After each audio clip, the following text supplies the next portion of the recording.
She held a glass she didn't drink and laughed at jokes she didn't find funny. Honorable appeared beside her again. "You're working hard," he said. "Let me make it easy. Come to Abuja this weekend. I'll make your debt disappear." The music thumped in her chest.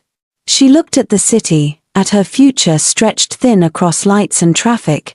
"If I go," she said, "I want guarantees." He smiled. "With me, guarantees are in writing."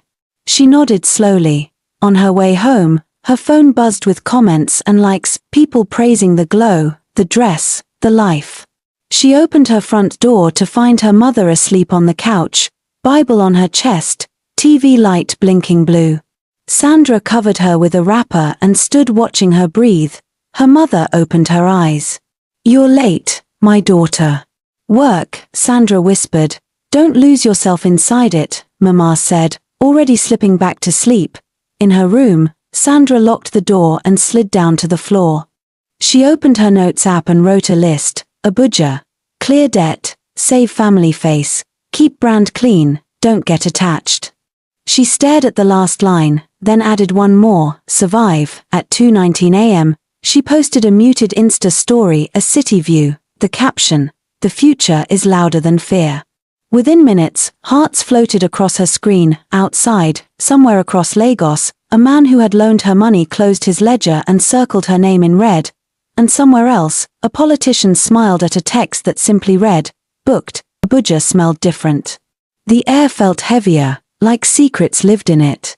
The flight had been short, but Sandra's chest tightened as the car rolled through the gates of the hotel. Honorable had booked marble floors, chandelier light spilling gold over men in suits and women who didn't smile unless they had to.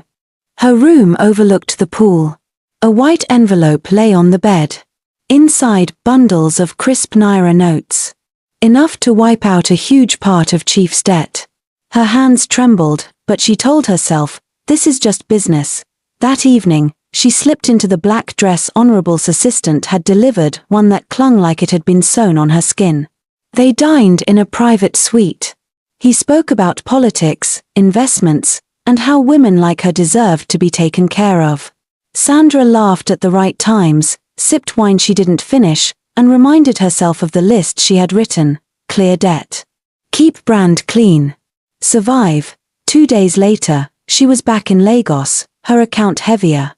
Her salon rent paid, and a fat transfer to Chief's account sent with the caption, "First payment," but Chief didn't reply. The weeks after Abuja were a blur of content shoots, salon